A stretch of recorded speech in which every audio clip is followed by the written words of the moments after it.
I'm a program director with the Office of Corporate Relations at MIT. Our office has a great industrial liaison program and an active startup exchange platform through which we connect many of the world's most innovation-centric corporations to MIT's leading edge research and the innovation ecosystem. Low carbon energy transition is a very important initiative in that ecosystem. Today, as the world and definitely our industry is facing unprecedented challenges with this global virus pandemic, we at MIT are intensifying our forward-looking engagement with the industry in technology development, innovation, and problem solving. That's why the Industrial Liaison Program and MIT Energy Initiative are jointly offering this energy innovation webinar series on a global basis. As the third session today, our focus is on energy storage systems, which as you know, is the increasingly important area as renewable energy capacity grows rapidly around the world. We'll have several leading experts from MIT today to share their work and their insights with us. We hope through those active engagements and potential collaboration down the road, we'll all be able to better navigate these difficult times for a sustainable energy future after the current crisis. Now I'd like to introduce our session moderator, Dr. Robert Stoner. Rob is the Deputy Director for Science and Technology of MITei and the founding director of MIT Charter Center. And he's also the faculty co-director for MIT Electrical Power System Center. And his own research is on energy storage technology, policy, and the system optimization. So really no better person than him to moderate today's session. So with that, please welcome Dr. Stoner. Rob? Good to be back in Zoom Towers overlooking the mighty Charles River. The title of our session is Energy Storage Systems, as CJ said. This is a very big topic that spans everything from synthetic fuel production to pumped hydro, to capacitors, molten salt, flywheels, even cuckoo clocks. Of course, it also includes electrochemical cells, batteries, that we use to store electrical energy to power our laptops and other gadgets, and increasingly our cars. Today, we're going to focus on storage devices made for the electric grid. Why? Because we're going through a process of decarbonizing our energy system, getting rid of fossil fuel generation and replacing it largely with solar and wind. Solar and wind are getting cheaper rapidly, and with plenty of financial incentives and mandates, we're installing them in our grid at a very high rate and decommissioning dirtier generation sources like coal plants and more expensive ones like conventional nuclear plants. The problem is that the wind doesn't always blow and the sun doesn't always shine. It certainly doesn't shine at night outside the Arctic Circle.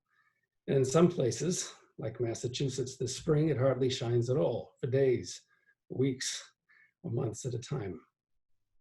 This intermittency forces us to think about storage, saving electricity generated at one time and used later, seconds later, hours later, days later, months later, and possibly years later.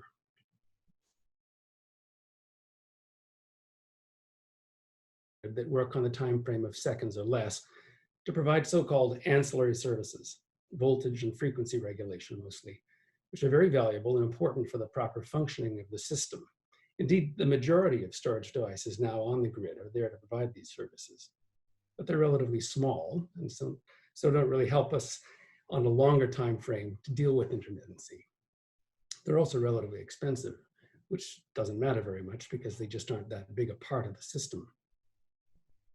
People sometimes refer to the electric grid as the largest machine ever made. And so when we talk about grid scale storage, we're talking about large storage devices and plenty of them. One example is the Hoover Dam. which, like any reservoir hydroelectric facility, serves as a sort of energy storage device.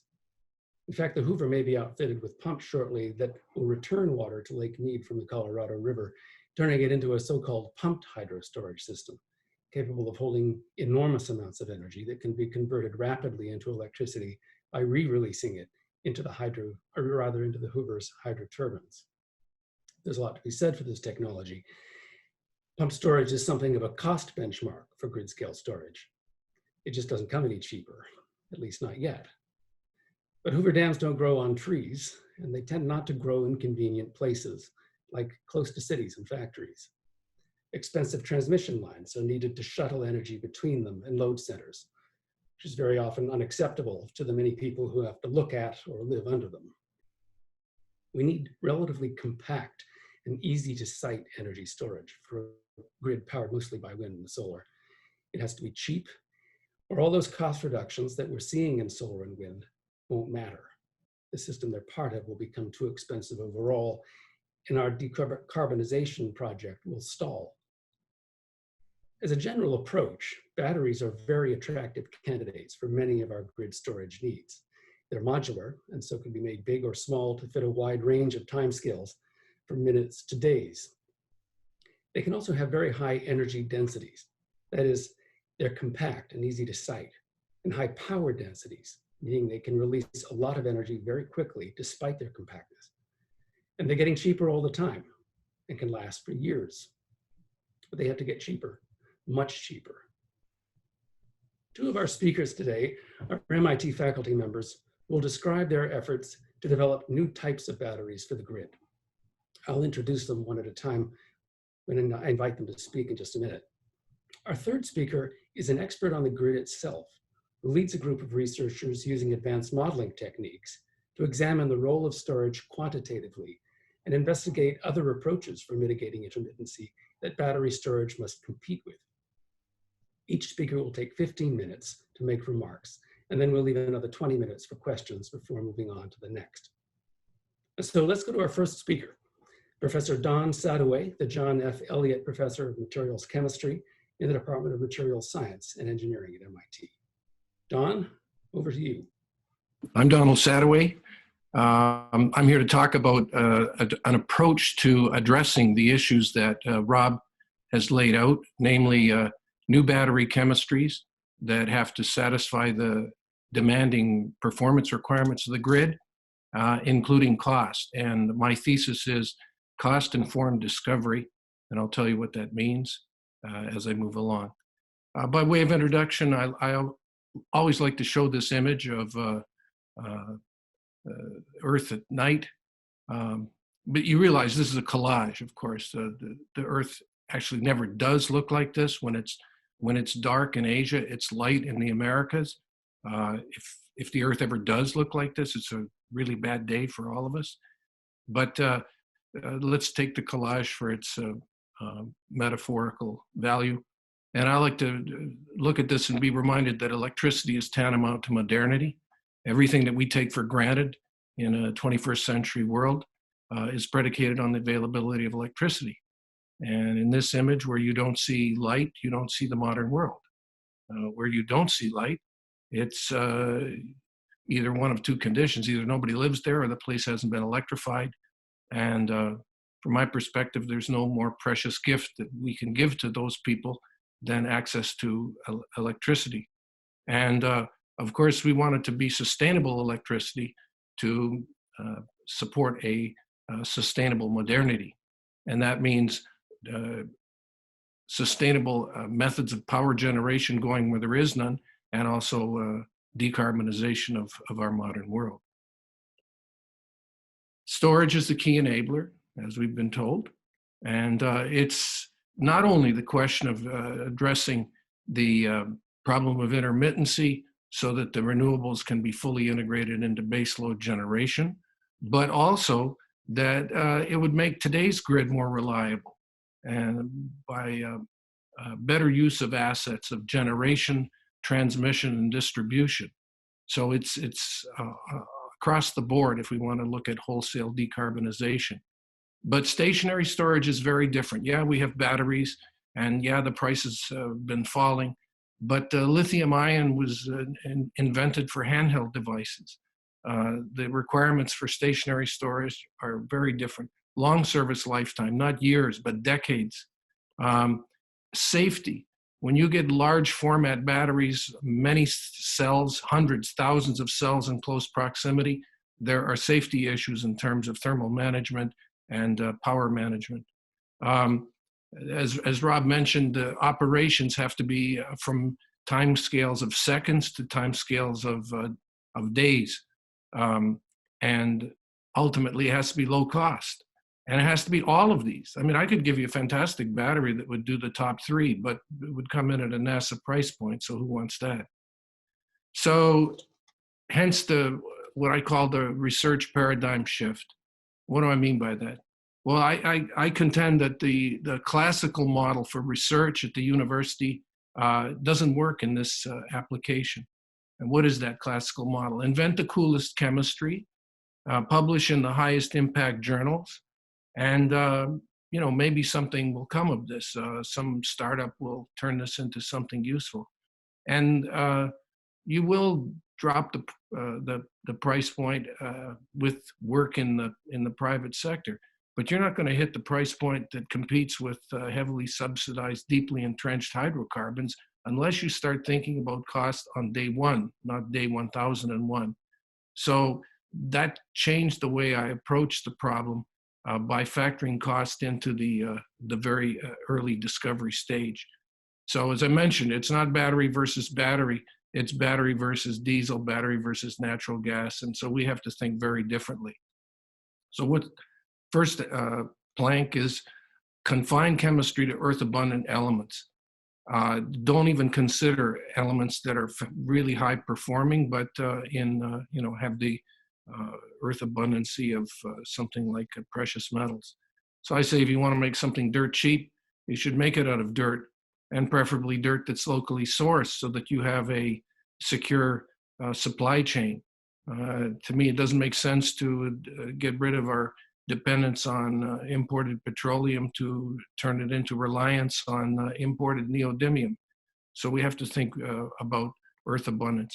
And the other thing is think about manufacturing already.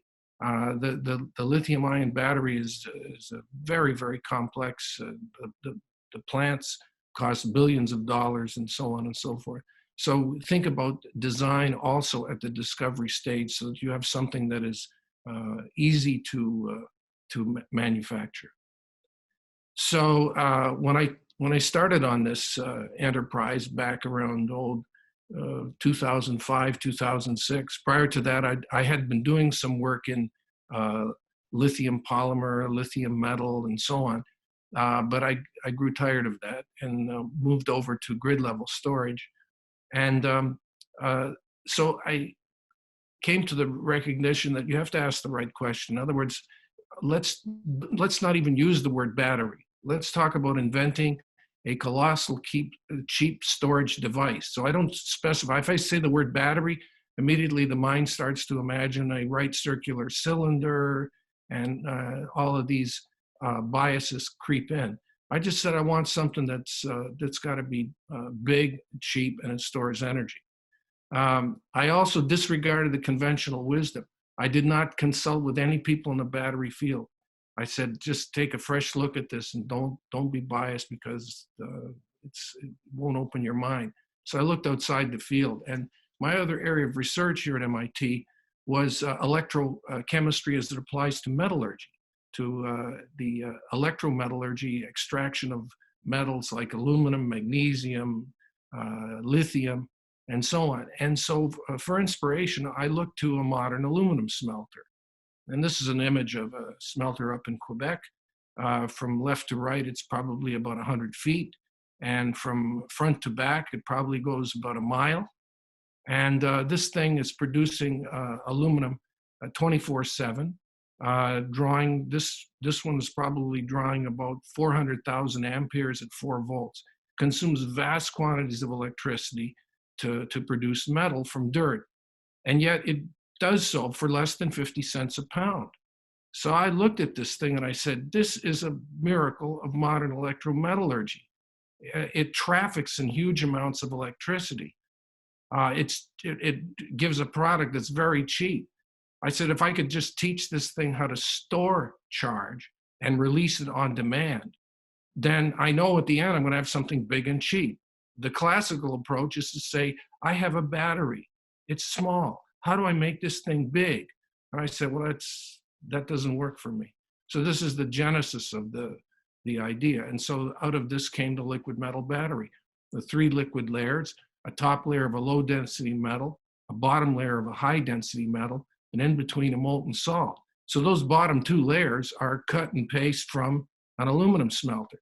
Then by getting rid of the gas evolving electrode on top, putting a different liquid metal on in its place, now we have the liquid metal battery.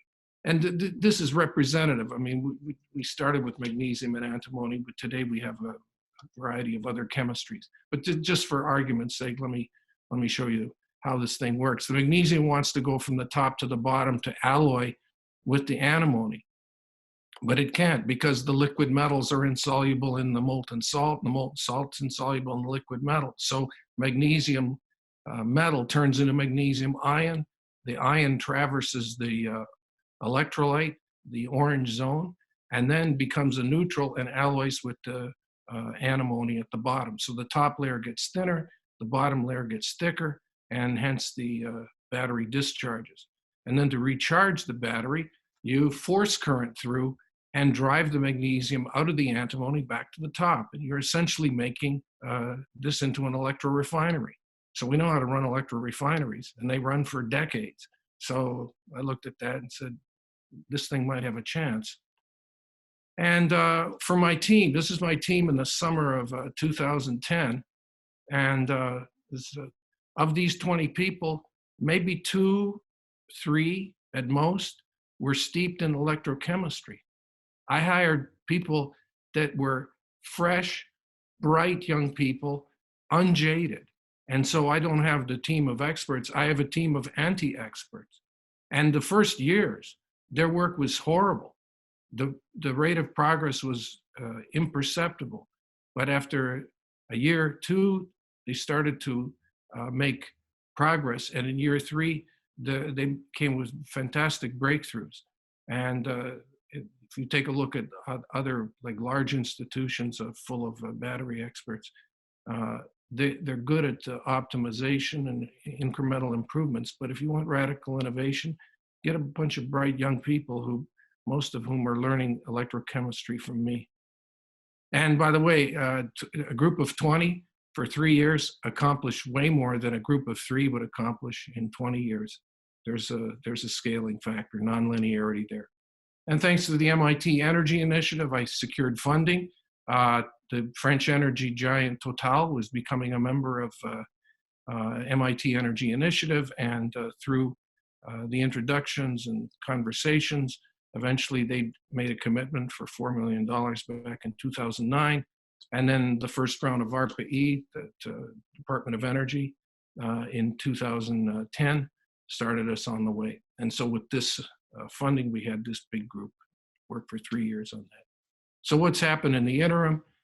We've had over 1,200 cells tested, many chemistries, different alloys, different salt mixtures, and so on. And a number of them coming in well below $100 per kilowatt hour for the electrodes and the electrolyte. And this is not just cook and look. In 2014, we published this paper in Nature, which is arguably the premier scientific journal on the planet. So the work has been recognized as good science as well. And then 2 of my students came to me and said they want a startup. And the startup is going to be, I said, I'm not interested in all this money and so on. And they said, do you want to change the world? We have to get this thing into commerce. So I coined the phrase science in service to society. We formed the company Liquid Metal Battery Corporation, changed its name to Ambry because we were invented in Cambridge. And our Series A funding came from Bill Gates, who was watching my chemistry lectures online, and Total. And I'll just show you a couple of attributes of this battery. This is the one chemistry, lithium on top and lead antimony on the bottom. 4.5 years at temperature, 5,000 cycles, which would be tantamount to 13 years if you did the discharge once a day, every day. And this is the discharge capacity. After this number of cycles, it's retaining 99% of its initial capacity. And the same thing is true with a newer chemistry that we're working with right now, calcium antimony. Again, this is data after 20 months. It's now past 2 years and still retaining full capacity. So what's next? We're continuing to look at next generation chemistries on campus, higher voltage, lower temperature, and lower cost. And this is one example. I went back to the zebra chemistry, the sodium nickel chloride, and figured out how to make it without the brittle, fragile ceramic membrane. And again, publication in a top journal. So I'm going to wrap it up here. As we promised, we're going to keep our remarks to below 15 minutes. So when I take a look at the whole field of metal molten salt batteries for these massive storage, and I look at these performance requirements, I would say that this checks all of the boxes, and I'm very optimistic that there will be some final deployments here. You might say, well, what's taking so long? This is not like making apps for an iPhone. This is heavy industry, and it takes a lot of detailed work to scale from the laboratory bench to full scale manufacturing, with Six Sigma quality assurance, et cetera, et cetera. It's a long journey, but I think it's worth the effort, and I look forward to seeing these batteries widely deployed. So with that, I'll turn it back to Rob, who will curate the question period. Thank you, Don. I guess am I supposed to turn my video back on? No, I'm not. Yeah, I'm waiting for anyone else to do that, if that's the idea. There are a couple of questions that are coming in, and they're very much the questions that I had in my own mind, so maybe I'll ask them in my own way. And please do keep coming with your questions. One question, I think for our hosts at ILP, is, are these lectures being recorded, and can they be accessed later on? So I'll look for an answer from you to let us know. I'll pass it on. Will be available after the webinar today, about 2 days after. Okay, great. The next question relates to cost, and you mentioned the figure of $100 per kilowatt hour. How does that compare with other competing technologies, including pumped hydro, which I cited as a sort of reference? And how far do you think you'll be able to go, Don, in hitting low costs? $100 a kilowatt hour is sort of the classical benchmark that comes from earlier deployments of pumped hydro. If you take a look at lithium ion, when it's being deployed at massive scale, you'll see cell costs being reported below $200 per kilowatt hour. But if you take a look at, for example, the deployment in South Australia, and you look at the total amount of money that was spent and the total amount of capacity that is online, those numbers are up at around $500 per kilowatt hour. So those are prohibitively expensive. As for where we need to go, well below $100 per kilowatt hour. Depends on the frequency as well. You mentioned weeks or months. If you want to have a battery that's going to sit around and only be deployed once a month, the price point has to be down around $10 per kilowatt hour, which is probably physically impossible to achieve. That's all in, because I don't care about cell costs.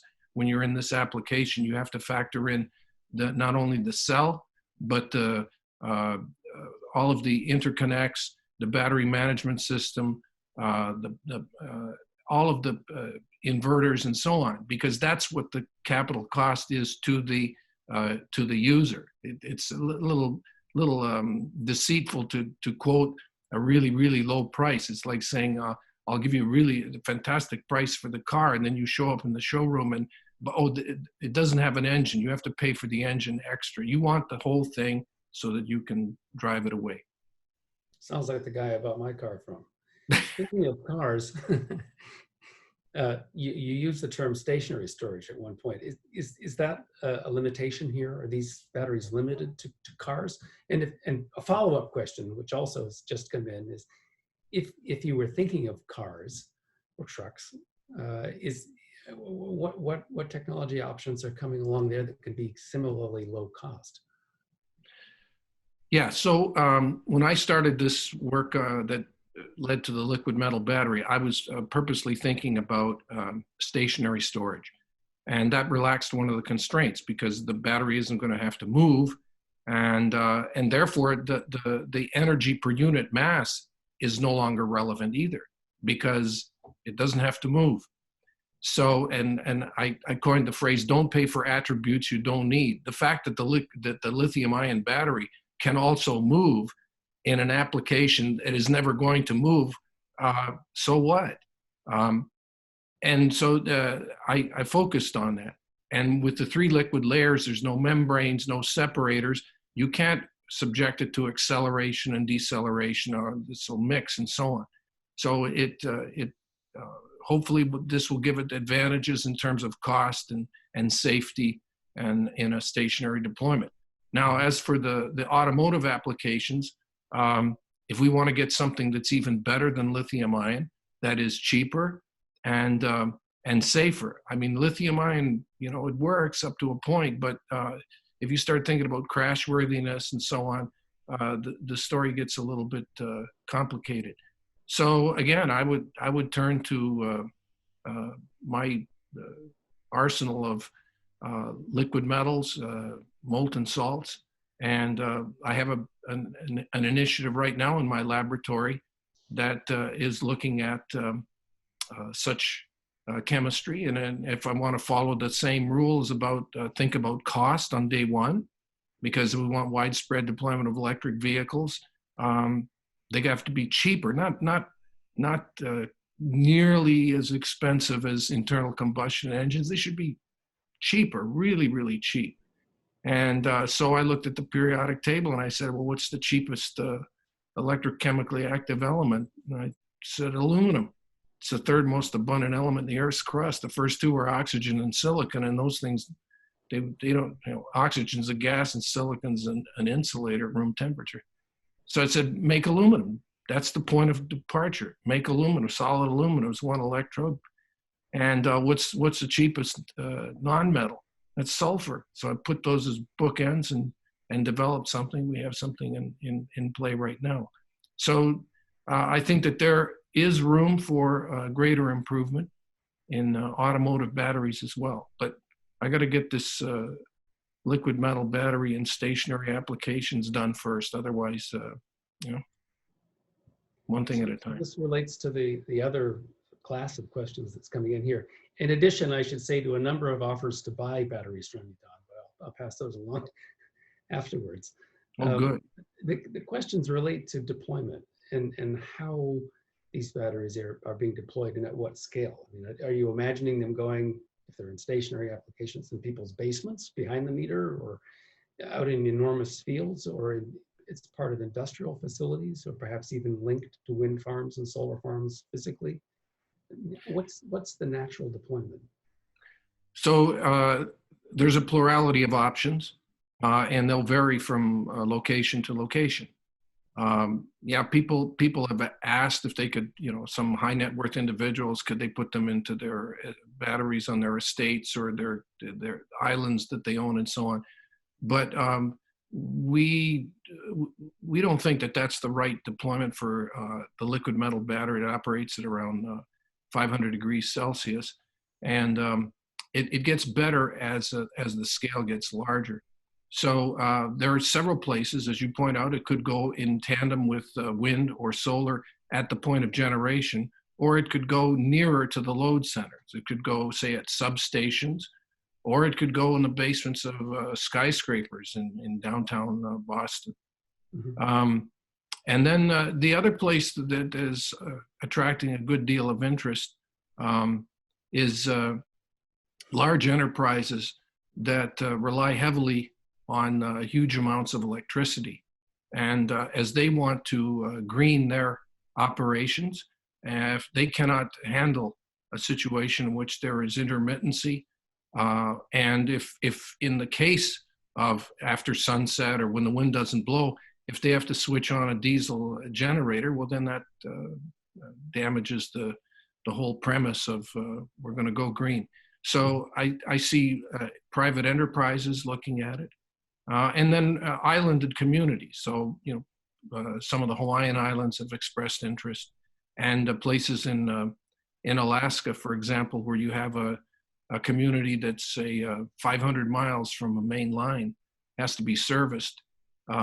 It would be much better to pair that with wind, but without storage, it's not going to work. So we'll see as we get nearer to releasing this into customer hands. There's a specific question just regarding form factor and weight. What really is the energy density? We built one that is on the order of 1 megawatt hour with all of the it goes in a 1/4 of a shipping container, and the energy density for everything. This is including the mass of the container and the power electronics and the phase conversion, all that sort of thing, is about 70 watt hours per kilogram. Okay. How does that compare with lithium ion? Well, lithium ion at the cell level is about 150. It's about half of lithium ion. But when lithium ion is fully loaded, their loading is actually worse than ours because we don't have any cooling system. Lithium ion, as you know, if the temperature gets up above about 65 degrees Celsius, it can become dangerous with respect to fire, explosion, and whatnot. So it has very elaborate cooling system, and it's active. It's not air. It's this liquid being pumped and through ductwork and so on. So at fully loaded, lithium ion is more like 100 watt hours per kilogram. So it's a minor difference from my perspective. Yeah. It's a kind of interesting physics question here, which I think you'll be able to readily answer. Just relates to the thermal nature of these batteries. You're keeping the metal in a molten state, so they're pretty hot. Is there any thought of using thermal energy itself, or in some way benefiting from that fact that you've got hot metal commercially? Is there a revenue stream? Yeah, so people have approached us about, because we generate the heat as the battery charges and discharges. So it's the flow of current that generates joule heat, and that's what keeps the battery. So imagine you have 4 hours of discharge, 8 hours of rest, 4 hours of charge, 8 hours of rest. You do that every day, it'll maintain its temperature. You have to put energy in, of course, the first time to melt everything. But after that, it becomes stable and can sustain the temperature.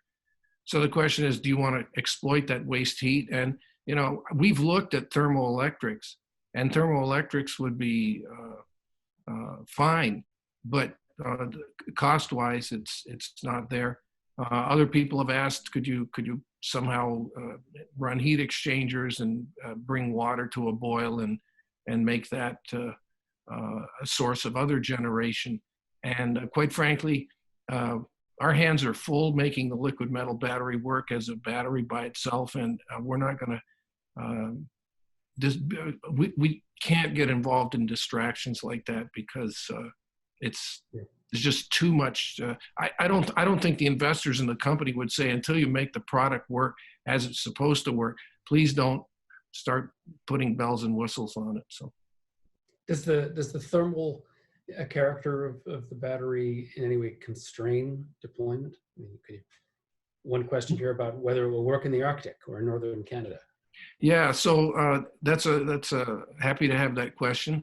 The interior of the battery is running at about 475 degrees Celsius, but it's insulated because it's got to be able to run for 4 hours and keep that temperature above the melting point of the internal components for at least 8 hours, and desirably for maybe several days. So the outside of the battery is cool to the touch.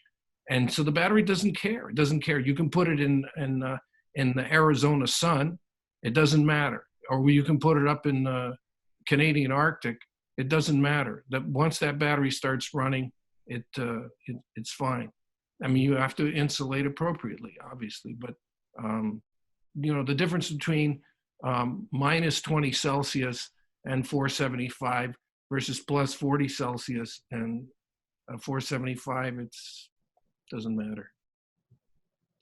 Another question is about competitiveness with other electrochemical battery types. We're going to hear about flow batteries shortly, but this one is particularly concerned about nickel zinc batteries. How do you fare against nickel zinc batteries? To be honest, I really don't pay attention to these other battery chemistries because this is a big market, and if somebody can make nickel zinc work and hit the price point of certain applications, I'd be happy to cheer them on because we're all aligned at decarbonizing the system. But the notion that which is the best battery chemistry, and then let's put all of our money on that bet.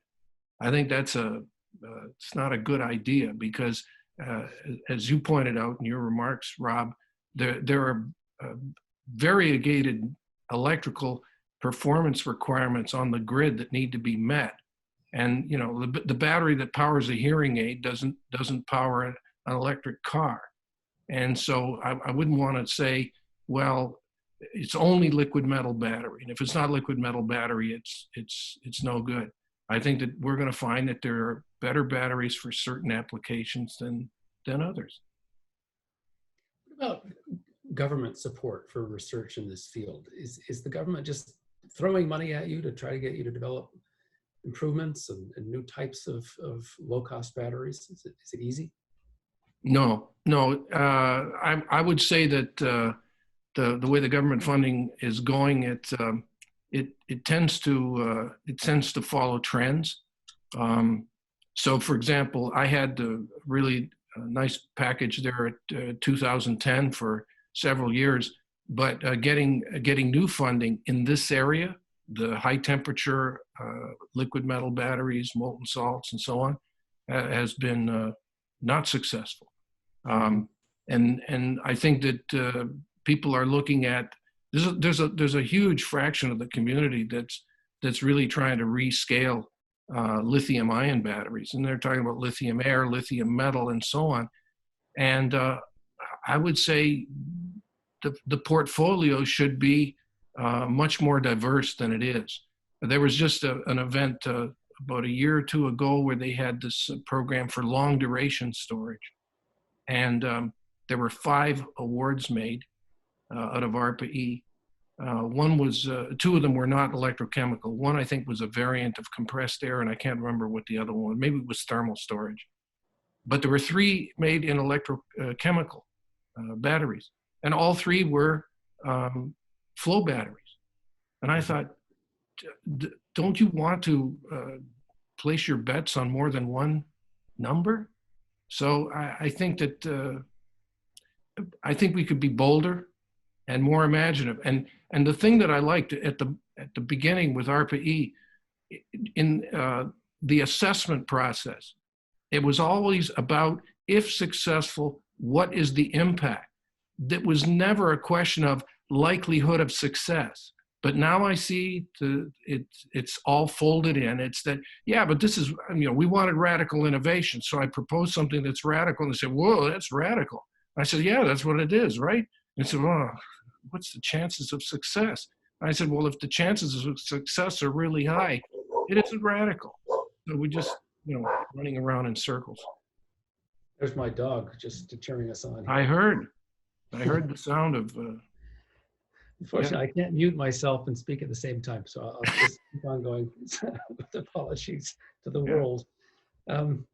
So I guess the next question then sort of goes to the entrepreneurial journey that you've been on. And is to take technology from a lab, form a company, and and I know you've been at it now for several years, developing the batteries and getting them out there.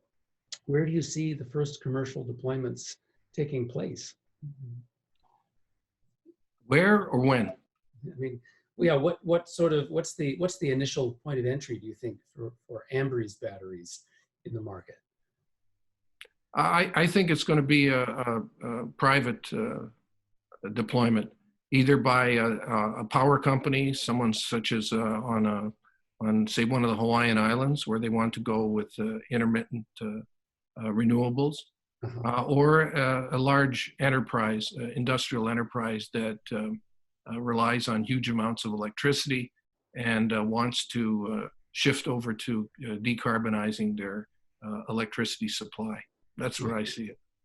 So moderate scale, not gigantic sort of seasonal batteries, for sure. Oh yes, yeah. The liquid metal battery I don't see as working for seasonal or for things like remote cell towers. So to be like a UPS sitting there in case the power goes down.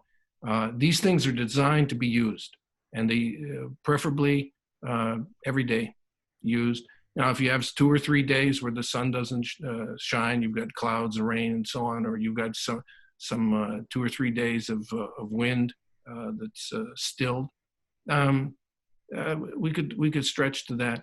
But this business of weeks and months, I mean, I'm not spending time on that. I think our final speaker, Derek, will probably talk a little bit about this issue of very long-term storage, which is challenging because of the very low capacity utilization that's implied in these assets, which drives them to incredibly low cost points. Correct. One final question. I can see there's a certain amount of skepticism brewing out there in the Q&A list, and the question is essentially this: what's the catch?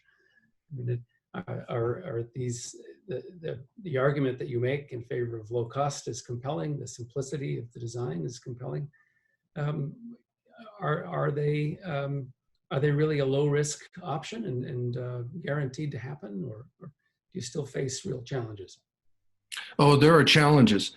The electrochemistry is better than we had imagined.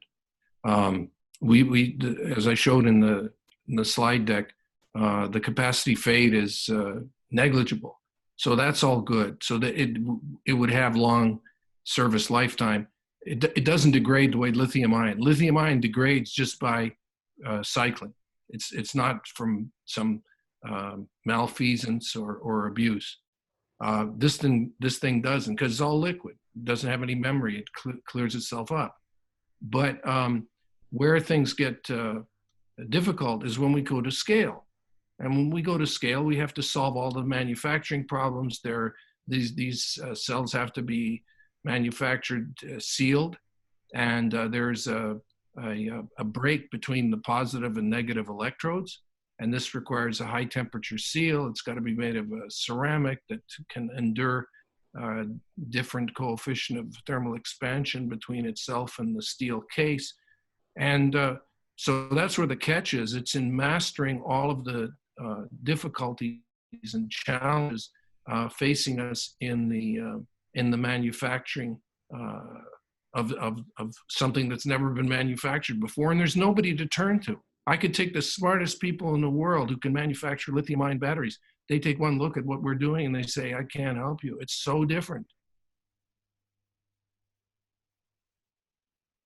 You know, I look out there and I see who else has disrupted the energy storage. You know, there was a spate of new battery companies around 2010, 2011, and they've all collapsed because this is a really difficult problem to solve, and to do so at such a low price point. So that's what the catch is. It's, can we make this thing work at scale? All right, well, I think we've come to the end of our block of time for this talk. Don, I'd like to thank you very much on all of our behalves. This is a fascinating subject, and we admire what you're doing very much. Good luck. Thank you, and thank you for giving me the opportunity to speak to this audience.